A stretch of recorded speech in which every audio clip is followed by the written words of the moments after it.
Hello दोस्तों, welcome to my channel education for you. दोस्तों, आज की इस वीडियो में मैं आपको बताऊंगा 8वीं कक्षा के संस्कृत हिंदी मीनिंग। तो चलिए दोस्तों शुरू करते हैं। चतुर्थ पाठ प्रहेलिका। बालकों के बौद्धिक विकास के लिए गणित के समान प्रहेलिकाओं का बहुत महत्वपूर्ण स्थान है। पाठ्य पुस्तकों में प्रहेलिकाओं का समावेश अत्याधुनिक समय में होने लगा है। इनमें कुछ समस्याएं दी जाती है जिनका समाधान छात्र छात्राएं अपनी बुद्धि को लगाकर करते हैं। यह कार्य समुचित बौद्धिक व्यायाम करा देता है। अन्य भाषाओं के समान संस्कृत में प्राचीन काल से ही विभिन्न रूपों की प्रहेलिकाएं प्रचलित रही है। कुछ प्रहेलिकाएं तो टीकाओं के बिना समझ में नहीं आती किंतु अपेक्षाकृत सरल होती है। प्रस्तुत पाठ में ऐसे 5 प्रहेलिकाएं दी गई है।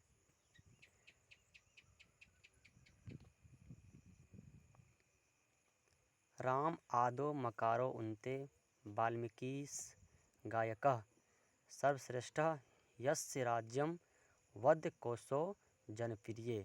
अर्थात जिसके शुरू में रकार हो, अंत में मकार हो, वाल्मीकि जी ने जिनका गायन किया और जिनके सर्वश्रेष्ठ राज्य थे और जो लोगों के दिल में जनप्रिय थे, तो वो व्यक्ति कौन हैं? तो इसका आंसर हो जाएगा राम। दूसरा है मेघ श्यामो समी न कृष्णो मकारो न पर्वत। अर्थात मैं मेघ के समान काला हूँ लेकिन श्याम नहीं, विशाल हूँ लेकिन पर्वत नहीं, बलिष्ठो समी न भीमो समी को समयहम नासिकारः। और मैं बलवान हूँ परंतु भीम नहीं, और जिसके नासिक छिद्र में मैं बसा हूँ। तो इसका आंसर हो जाएगा गजा मीन्स हाथी। चक्री त्रिशूली ना हरो ना विष्णु। अर्थात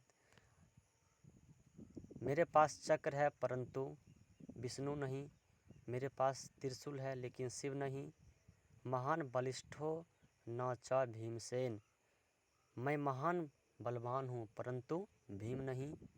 स्वच्छंदगामी न च नारदो अपि सीता वियोगी न च रामचंद्र। मैं स्वतंत्र रूप से घूमता हूँ नारद की तरह परंतु नारद नहीं, और मैं सीता से बिछड़कर रहता हूँ परंतु रामचंद्र नहीं।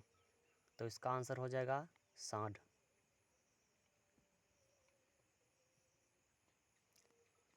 अगला क्वेश्चन है दंतेहीन बिला भक्षी निर्भयो बहुभाषक गुण अस्ति समृद्धियोपि परपादेन गच्छति। अर्थात मेरे पास दांत नहीं है, मैं दंतहीन हूँ परंतु मैं पत्थरों को खाता हूँ, निर्जीव हूँ लेकिन बहुत बोलता हूँ। गुण अस्तु समृद्धोपि, मैं एक रस्सी के द्वारा बंधा हूँ और पैरों में पहना जाता हूँ। तो मैं कौन हूँ? तो इसका उत्तर हो जाएगा जूते चप्पल। सक्षाच्छंदवंदन लोकाः द्रष्टुमिच्छन्ति मे यदा तात्रामानं ही पश्यन्ति क्षीणं भद्रं यथा यथम।